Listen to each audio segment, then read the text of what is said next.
Mantras of our Lord Sri Aurobindo. Our Lord Sri Aurobindo says, in a quietude of the mind, open to the presence of the divine in your heart and everywhere.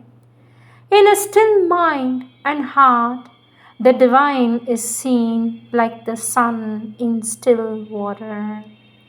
With always our love and blessings, says our Lord Sri Aurobindo.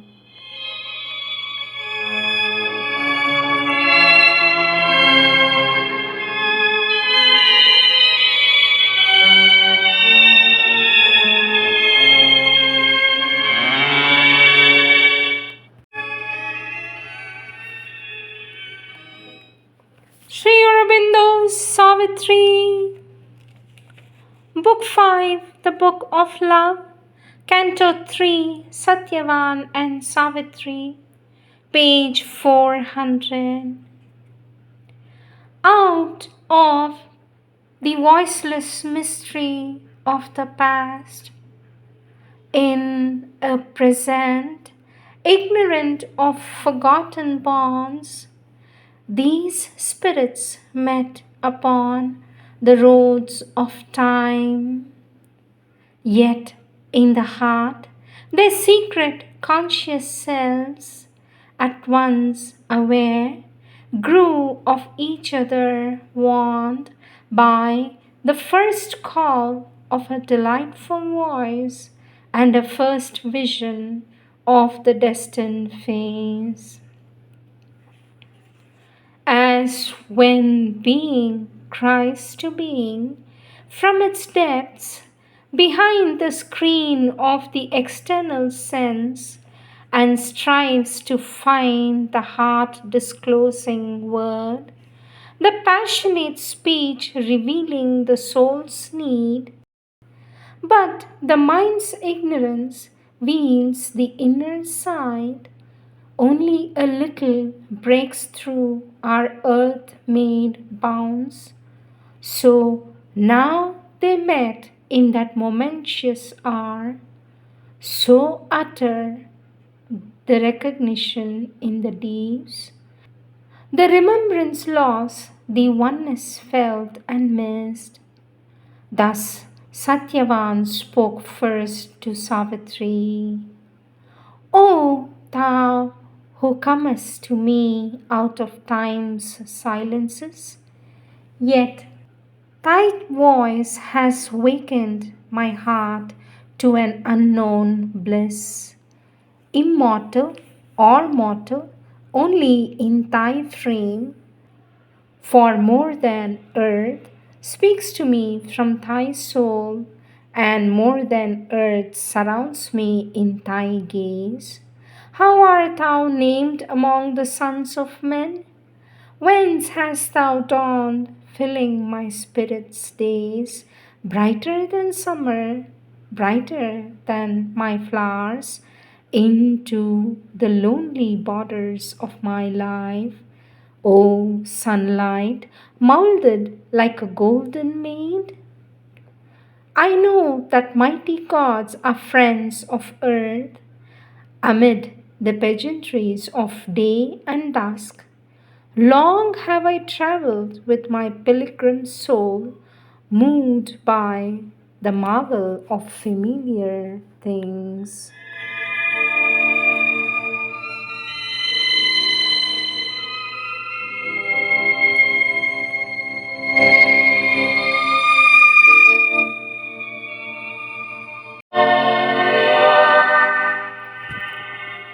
Words of our Divine Mother, taken from the compilations of the works of our Divine Mother, book The Sunlit Path, selections from Conversations of our Divine Mother. Chapter 20, topic Birth into the Spirit, subtopic Spiritual Experience, page 94.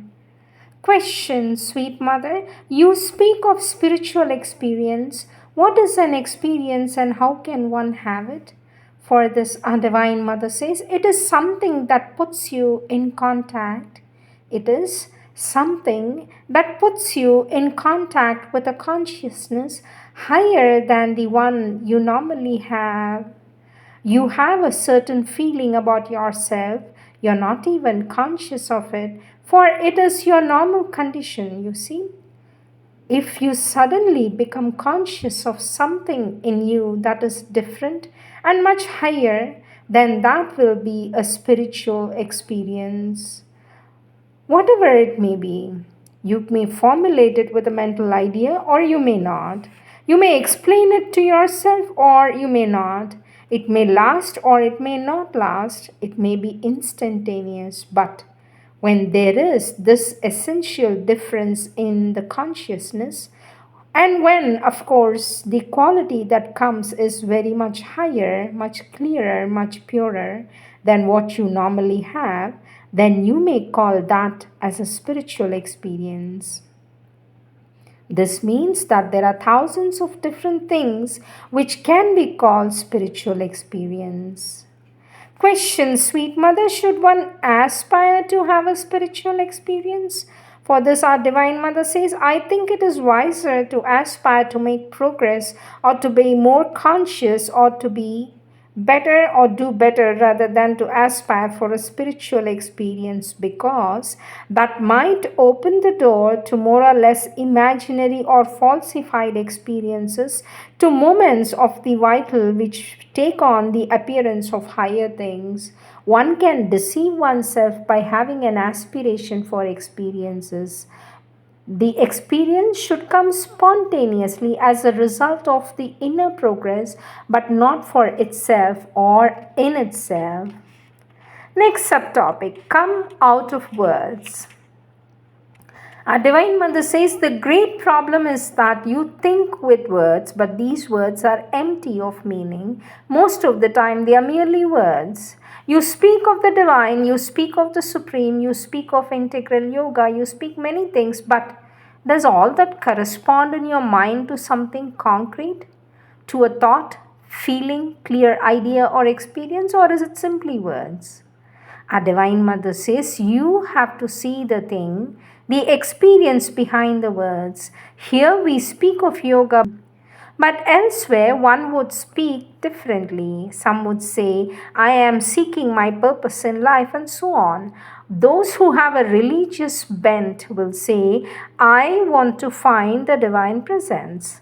There are 50 ways to say that, but it is the thing that is important. You must feel it in the mind, in your heart, and everywhere. It must be concrete and living. Otherwise, you cannot advance. You have to come out of words and get into action, get into experience, and get into life, says our Divine Mother. Next subtopic, live that reality. Our Divine Mother says there is something that is a reality that is beyond all our expressions, and one can succeed in contacting it by practicing a discipline. One can identify oneself with it. Once one is identified with it, one knows what it is but cannot express it because words cannot convey it. So, the one thing to do is to enter into contact with it, not to give it a name or describe it. In fact, there is hardly any use in giving it a name. You must try to enter into contact with it, concentrate on it, live that reality, and the name you give isn't importance at all once you have the experience. The experience is all that matters.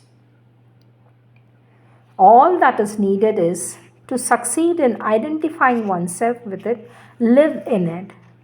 There is only one thing that is important. It is a sincere and persistent will, because these things doesn't happen overnight, so you must persevere.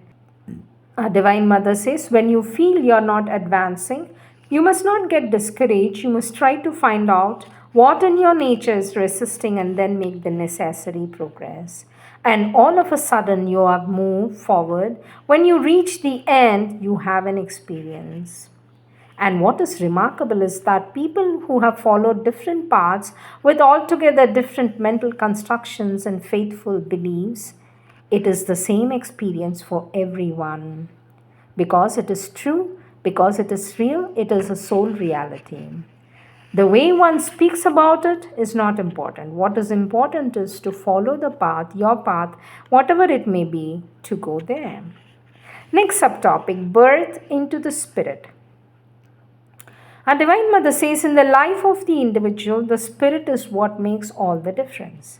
As long as one speaks of the spirit, it is merely something one has read about, whose existence one knows about vaguely, but not as concretely as a very concrete reality for the consciousness. It means that one is not born into the spirit.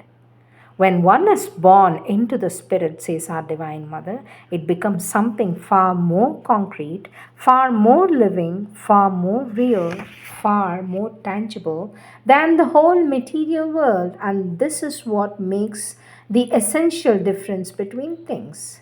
When that becomes spontaneously real, the true concrete existence, the atmosphere one can freely breathe, then one knows that one has crossed over to the other side. But as long as it is something rather vague and imprecise, one has heard about it, one knows that it exists, but one has no concrete reality.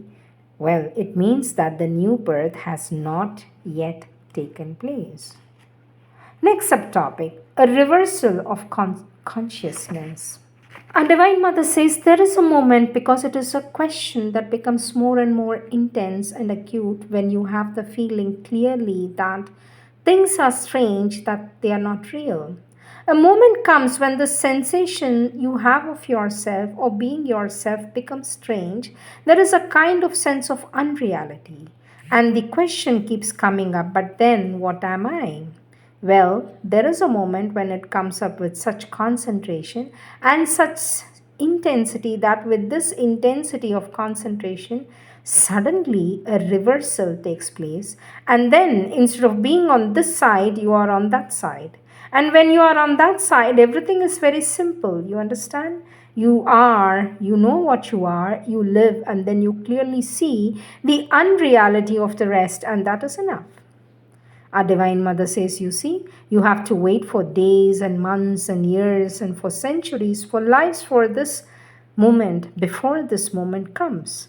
But if you intensify your aspiration, there is a moment when the pressure is so great, the intensity of the question is so strong that sometimes something tips in the consciousness, and then there is absolutely this feeling, instead of being here, you are there. Instead of looking from outside, you're trying to see inside. You are inside, and the moment you are inside, absolutely everything changes completely.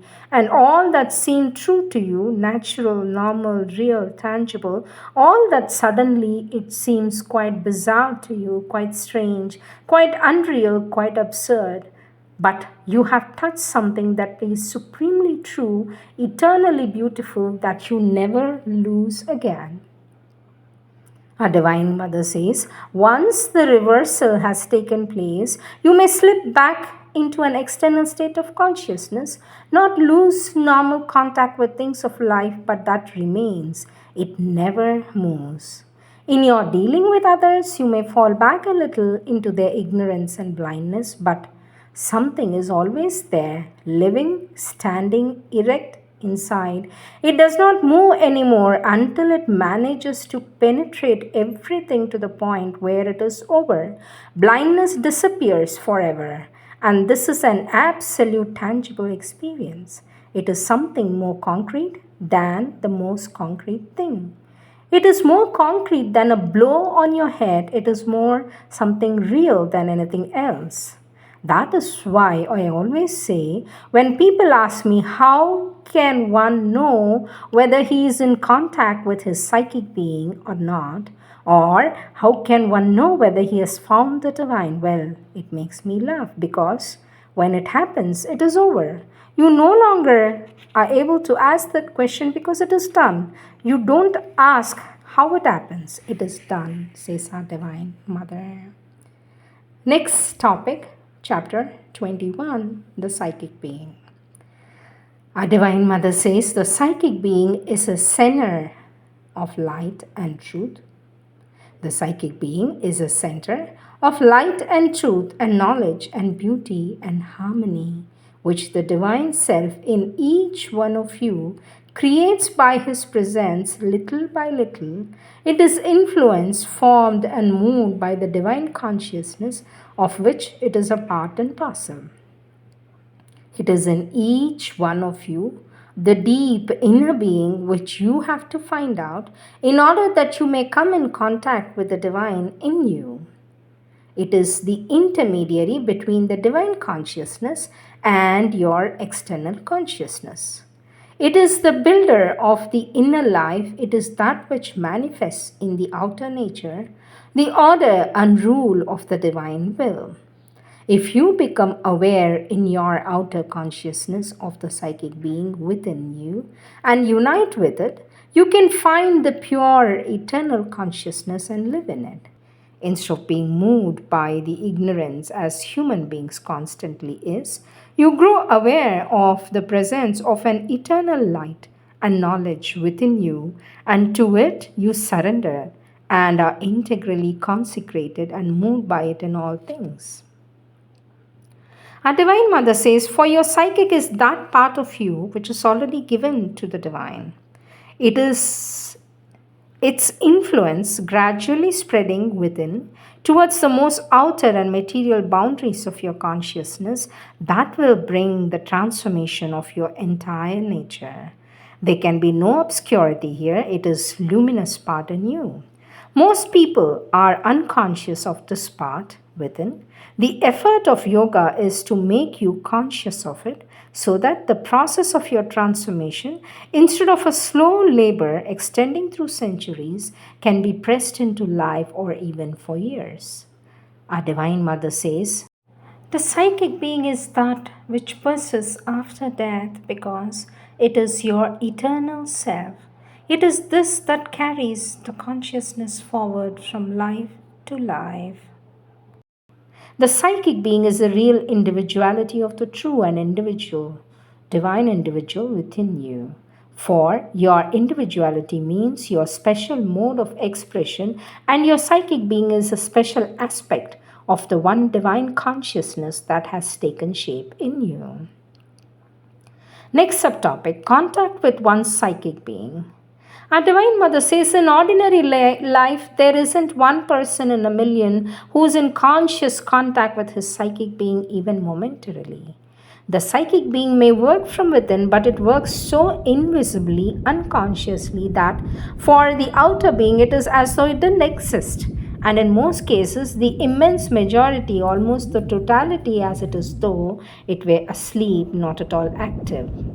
It is through sadhana and a persistent effort that one succeeds in having conscious contact with his psychic being. In almost every case, a very sustained effort is needed to become conscious of one's psychic being.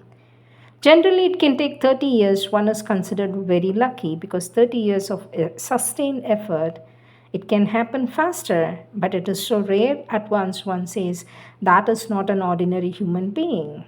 That is the case of people who have been considered as divine beings more or less. People who were great yogis, great initiates, says our Divine Mother.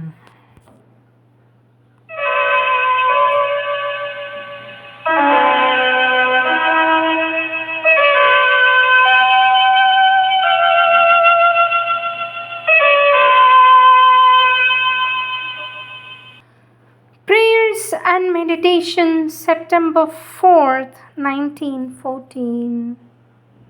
Darkness has descended upon the earth, thick, violent, victorious. All is sadness, terror, destruction in the physical world, and the splendor of thy light of love seem darkened by a veil of mourning. O sweet Mother, I merge into Thee in an immense love and an intense supplication to the Lord of all things, that He may show us the way, that He may trace out for us the path of His work, so that we may tread it boldly. Time presses. The divine powers must work, O Lord, to the help of the agonized earth. O Mother, sweet Mother, thou dost clasp all thy children close to thy vast breast, and thy love enfolds them all alike. I have become the purifying fire of thy love, O Lord, silent, unthinkable one. Accept the holocaust of this brazier of love, that thy reign may come, thy light triumphs over darkness and death. Manifest thy power from day to day, from hour to hour, we implore thee. O Lord, manifest thy power.